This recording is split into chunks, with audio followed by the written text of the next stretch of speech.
Oh, it's a good day. It's a real good day because we get to crack the seal. Fresh crack on Blanton's, straight from the barrel. Got a fresh bottle of this. So let's crack the seal, we'll dive into it. We'll see if it's any good. Sound good? I actually have a pretty cool blind I'm going to throw this bottle into after we crack it open and give it a little tasting, nosing, etc.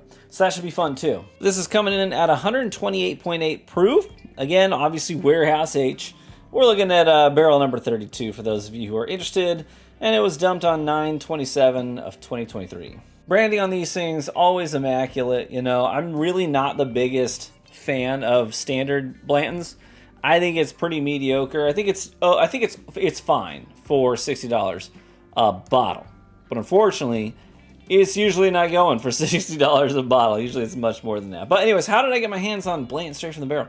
Yeah, so these are not the easiest things in the world to get, but some people have a better time getting them than others. So what I did is I went at 7:30 in the morning. I waited in line for about 3 hours grand total at New Holland Brewing Company. They do, so New Holland Spirits, right? They started out as New Holland Brewing Company. They had like the Dragon's Milk is probably their most famous, most popular beer. And they graduated into distillation, and they just did, their master distiller did, he had set 2 barrels aside where he was like, okay, this stuff's real friggin' good. And we're going to release it, single barrel offerings from these 2 barrels. And it's just going to be first come, first serve. You want to wait in line, get a ticket, get a bottle, that's fine. But we're only going to give you 1 bottle a piece out of each barrel. So what I did is I waited in line. I got a bottle from both of those barrels after a few hours. And then, since our whiskey community is across all of the United States, there were definitely some people in there that wanted those bottles. So we'll swap-a-roo. You know how we do. I can't officially, I think there's some rules about saying the T word bottles. But I don't think the word swap is off limits. So I did a swap. Okay? I've got something you want, you've got something I want. Boom! That's also how I got a fresh bottle of the old Overholt 10-year. Anyways, so that's how I got this. All good? Let's crack the seal on it though. Love the little tabs right there on the back of the neck of the bottle. And of course, got the little horsey. This one's got the bee on it for those of you guys who collect and care about those things. You'd be like, I've been looking for a bee forever. Well, I got your bee right here. Hit me up in the DMs. And let's see if we get a good satisfying. You know what? Buffalo Trace bottles, in general, don't give a good satisfying thunk when you decork them. Like some brands are good at that. Theirs, they tend to just kind of slide out. You know, it's really soft. Let's see. That was more like than a thunk. I love a good thunk, not a, I'm weird. Listen, you know it, I know it at this point. We just embrace it. Let's pour it. Not too much. It's a Sunday. My Colts just lost. I mean, Joe Flacco, our backup QB, threw some bombs today to Alec Pierce, but it wasn't enough. They made a great comeback, weren't able to seal the deal. So this is my wallow in self-pity pour.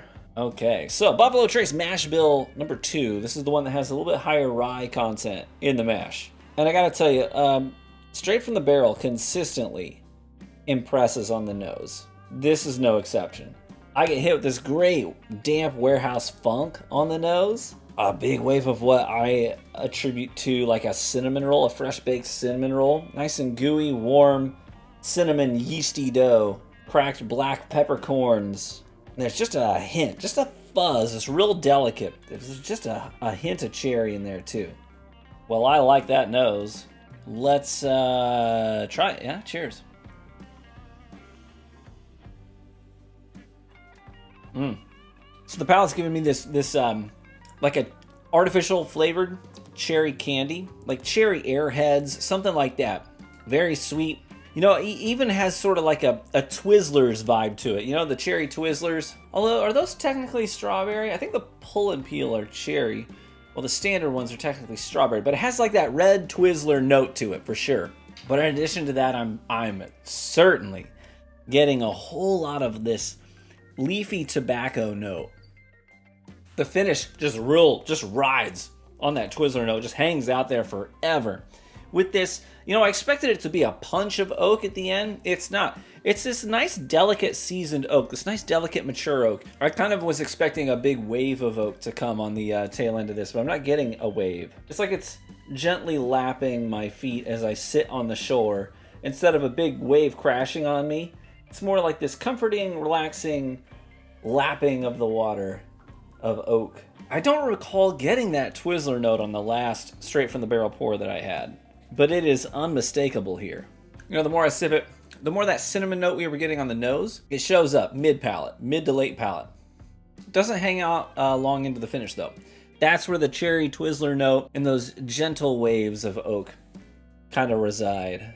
That's sort of like I say this, but I don't want it to sound bad. Don't want it to sound like a negative note, but it also has this medicinal cherry note to it as well. And I think a lot of people think, oh, Robitussin, gross. It's not Robitussin. No, it's more like Emetrol. Man, if you know, you know. Guys, it's more like Emetrol. Yeah, all in all, that's a really yummy, yummy sip. That's gonna hang out on the shelf for a while, and I'll share that with honored guests who come by. Might have to break that out in the next D&D sesh. D&D gets better when your friends start enjoying good pours. I'll tell you that for free. It's also easier to DM for people who have maybe left some of their senses behind. Listen, I'm a bit of a mixed bull, okay? Do I like football and seeing big hits? You're dang right I do. Do I love mowing the lawn? Sure. Absolutely. I also love gaming. I love playing Dungeons and Dragons. I like to pretend I'm a wizard with my friends and talk like it. And, you know, in the safety of my own home, nobody knows that I'm a freaking weirdo. Except now I'm confessing it to you guys. So now you guys know too. So I'm a little bit of everything. I probably wouldn't have confessed that 10 years ago, but I'm almost 40 now and I'm beyond caring at this point. Now when people are asked, they're like, what do you drive? No, I used to own a bunch of motorcycles, and that was the thing. They're like, well, let me go down the list. Nowadays, people are like, what do you drive? It's a Honda Odyssey. Yeah, I very comfortably drive a Honda Odyssey because it works, and I like it when it works. That's neither here nor there. Hey, thanks for tuning into the video today. Hopefully you enjoyed me tasting this straight from the barrel pour. And big shout out to Mikey who did not the T word, but the swap. We did the swap. Appreciate you, brother. Thanks for helping me get something I wanted. And I was very happy to help you get something that you wanted. Hey, if you want to be a member of our community, just some wonderful people in there. Wonderful people in there. And you can check that out. There's a link to our Discord in the description, which is totally free to join. But we also have a Patreon lounge, and you can get access to that Patreon lounge for just $1. Oh, I'm hitting my microphone here. Boop, $1. $1. I don't think that's accurate, but I'm going to say it anyways. And that'll get you access to the Patreon lounge. You can see what we're doing, what we got going on right now. Virtual bottle share. We got another whiskey tasting event with a distributor rep coming up where basically you're going to get sent a ton of free whiskey, which is really cool as well. So we got some cool stuff going on. If you want to at least get optics on that and see if that's something you want to be involved in, you can just join the $1 tier, get eyes on it, see if you want to upgrade and be involved in some of the cool stuff we do. Otherwise, we just love to meet you. Join for free. Like to meet you in the Discord, introduce yourself, and if you vibe with us, great. If you don't F with us, fine too. And with that, we say, cheers, my friends. May you live richly and get better with age. And I hope to catch you, if I didn't scare you off, in the next one. Bye-bye.